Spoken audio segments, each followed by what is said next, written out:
Howdy everyone, Booger with Booger and Zeke's Welding Emporium. It's been a little while since I posted a video. Been a little busy, which is good. And I'm sure nobody really missed me. So today, a bit of an update, bad news, good news update. So we'll start off. You can probably see, maybe you can't see, right behind me, my new Primeweld MIG 180, the brand new May, June 2021 revision of this. I've posted about it before. You may remember that there were some problems with it when I first got it. Primeweld sent me a new gun that solved those problems, and it's been great. However, things did take a turn for the not so good just a couple days ago, and I will let you see. I hope you can see. It turns on. We have dashes in the digital display that hold for a while, and then this flashing message, which appears to be UR dash OFF. So you are off. Now, this didn't just happen today. It's been a couple days. I've tried a number of different things to try to clear this out or figure out what's going on, try to get this working. This is not something that is in the owner's manual. There's no indication of error codes in the owner's manual. I called up Primeweld, of course, and discussed with them. They were not aware of this error code. They'd never heard of this error code. I'm not completely sure they even knew that error code showed up in here. So, yeah, this has not been functioning for a couple of days. So that's not great news. So for that, instead of that, now we'll presto changeo, and look, get it on there right. I have a new Primeweld MIG 180. This just arrived a little while ago. You know, I've hyped up the customer service aspect of Primeweld multiple times. I don't even know if I'm on screen at the moment, so I hope you can hear me without seeing me if you can. And there's a reason why. Now, you might again think that I might be mad about the failure of the device, and you know, it was a little bit frustrating. However, as I said the first time, Primeweld customer service, absolutely spectacular. No questions asked. They put a new one in UPS 2-day delivery immediately. And so now I have a prepaid address label and the box to take the old one and put it in and send it back to them. Again, no questions asked. Now this I already have fired up and tested. So as you can see, things work. So I'm back in business, looking forward to getting welding again. So that's a bit of bad news, good news on that. Another thing that, and this is kind of good news as well, behind, well, I don't know if you can see it, I've got it covered up a bit, but I recently got an Evolution, I think it's the 10-inch miter saw with the stand. I've used it a bit, having some issues with it. I did recalibrate everything, you know, reset everything, measure it out, square it out, get everything set and within parameters.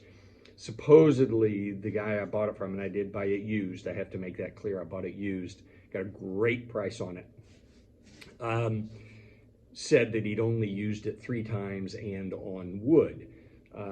So I figured the blade was probably in relatively okay condition. I think the thing is that the blade may be a little bit more worn than I thought. I've used it to cut some steel, and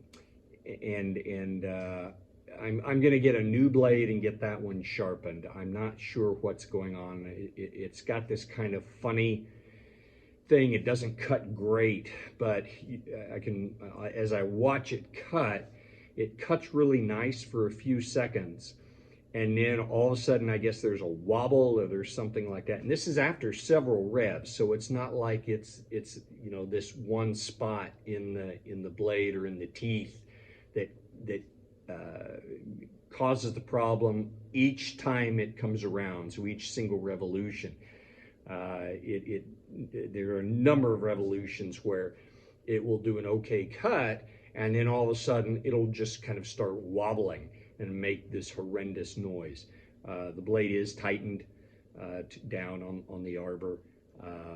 So anyway, I without going into too much detail, and I normally do always go into too much detail, I'm looking forward to getting, and it's the original blade, the Evo blade. I'm looking to upgrade the blade to perhaps something a little thicker, maybe not stamped steel. I'm looking for maybe a laser cut blade, and maybe even some improved or some thicker tungsten carbide inserts on the teeth. But you know, so far it works okay. I do like the miter function of it. Again, I had to dial everything in and make sure that the measurements and the markings are accurate, zero it out and all that type of thing, which I think is normal. You know, even straight out of the box, I always think it's a good idea to double check the markings and the calibrations and the settings to make sure that they are indeed where you want them to be. So I tweaked everything there, and that looks good. I really do like the miter flexibility with it swiveling in the base. You know, it's one of the chop saws that not only does it come down, but it's on rails. I cannot remember what you call those, but you pull or you push. I'm not too terribly interested in that. I'm not going to be using not going to be using that small saw to be cutting anything big enough that I need to push. Or actually, I think you push when you're cutting metal as opposed to pulling like you do on a radial arm saw with wood. So that you know, that's a feature. It's on there. It's great. I don't really see myself using that. But the one thing that I have noticed about the saw that I personally don't like, and it has a soft start. So you pull the trigger and there's a second or so waiting time before anything happens. I assume that's some kind of safety device or safety mechanism. I thought something was broken the very first time I did it. I wasn't expecting that long a lag between the time that you pull the trigger and the time that things begin turning. But you know, that's the case. It's what it is, and it's something that it's certainly easy to live with, just a little bit annoying. The other thing about it is that, and I'm, again, if I was more prepared, I would have brought the saw out and shown you these things. But on the work holding clamps that are set up on the miter table, the right hand side clamp that so there's a vertical bar clamp that is built in. You can pull it out and then you can move it to the left one. But where that is located, where the little post holder in the miter table is located on that, you can't have, at least I can't figure out how you do it. You cannot utilize that the work holding clamp on the right hand side of the saw if you're going to bring it down as a chop, because what happens is I just grab random pieces of things to demonstrate here. So let's say this is the motor housing. The blade is over here. I'm holding it like this and bringing it down. The work is here. The blade is here. This is the motor housing, as I said. And here's this clamp post. And what happens is is that this clamp post extends up high enough to where it hits the motor housing. You cannot adjust this work clamp. It's the post hold, or the post holding location is cast in to essentially the fence, so it is not adjustable left or right. So what that means is that if you're going to use, unless you're going to cut that post down, which I guess you could do enough to where it could, the motor housing could clear, and have it come all the way down, and you can get the bottom of the blade teeth to actually get to the lowest point in order to cut through the material. Unless you're going to do that. As it stands now, stock out of the box, what will happen is you won't be able to use the right hand work holding clamp and cut through your material all the way. That I found a little odd, a little frustrating. So, you know, sometimes that's going to be an issue if you're making a cut that you really want to hold it on the right hand side, as opposed to maybe it doesn't extend long enough on the left hand side, and you can't flip the work to hold it on the left hand side, or whatever the reason, you know. You know, again, it's a 10-inch saw, so it's fine for small stuff. I think it'll be nice once they get a good blade and get it all dialed in with a new blade. It'll be nice to be able to use the smaller saw on the smaller things and use my 14-inch for larger and heavier things. So that's that. The only other kind of news that I have is I did clean some things out yesterday, kind of rearranging my extremely limited workspace. I am getting a new to me, but 1940s, I don't know exactly what year, but I love vintage equipment. Getting a 1940s South Bend 9-inch Model A lathe, 3.5-foot bed. These are very, very common. They're all over YouTube, very fascinating. They were state-of-the-art back in the 40s, and these are, mine's a bench-mounted lathe, and these were state-of-the-art tool-making lathes back in the day. The lathe that I have now is a very small Atlas Craftsman, about the same era from the 40s. But that is really just a home lathe, and it's worn out, and the parts that I need to make it function correctly, I can't find. They're just too specialized, and maybe they're out there, and you know, it's primarily a bushing that I need, and I can't make it from scratch. If I could find it, it'd probably be $100, which is not worth me putting into that particular lathe. So here's the deal: I'm getting this spectacular lathe for free. It's in great condition, and a fair amount of tooling. So you know, that's really neat. But I did have to clear some space out of the shop, and it helped that I got rid of cleared out where the old lathe was, and that's probably where I'm going to put the new one, although I'm not sure because it needs a bit more space. Other than that, I think that is about it. Oh, no, one more item. As you know, you've never seen Zeke on this, and his identity is still a bit of a secret. So we're going to kind of have a little bit of a contest, I think. We don't have any Booger and Zeke Welding Emporium merch, but we might actually do that. We might create some type of merch, whether it's a shirt, whether it's a coffee cup, something like that. I don't know.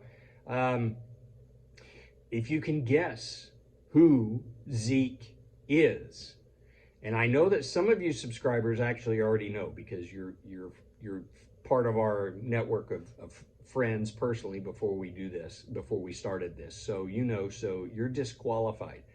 And no cheating, and no posting the information out on there for others. See if you can guess. I think the right way to do this is to post your answers in comments. Is there a way to direct message me through YouTube? You would expect me to know these things and have a plan for that. if I'm going to announce such a contest. However, it's me, so maybe the expectations should be adjusted downward in that case. But anyway, yeah, that's what we're thinking about doing. So I may or may not be dropping further hints about who Zeke is. You know, he's in West Texas. You know, he deals with critters. You know, intruding into his house or his outdoor living spaces. I think you know I went to college with him, and that he has indeed created his own shop where he's kind of learning to weld and farting around a bit on his own.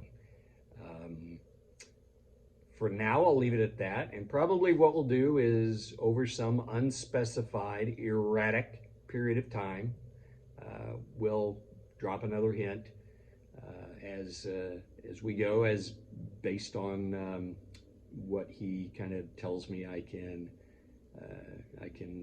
release. So, you know, if you're expecting organization and clarity,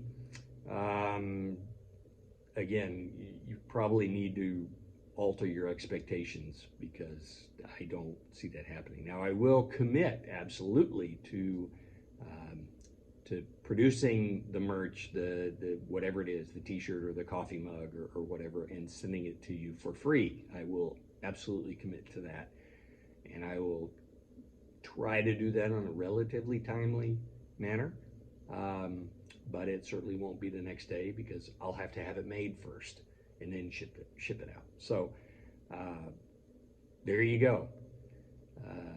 I hope this was a helpful video for you, and look forward to seeing any of your thoughts and comments about who Zeke may or may not be. All right. See y'all later. Thanks for watching. Bye-bye.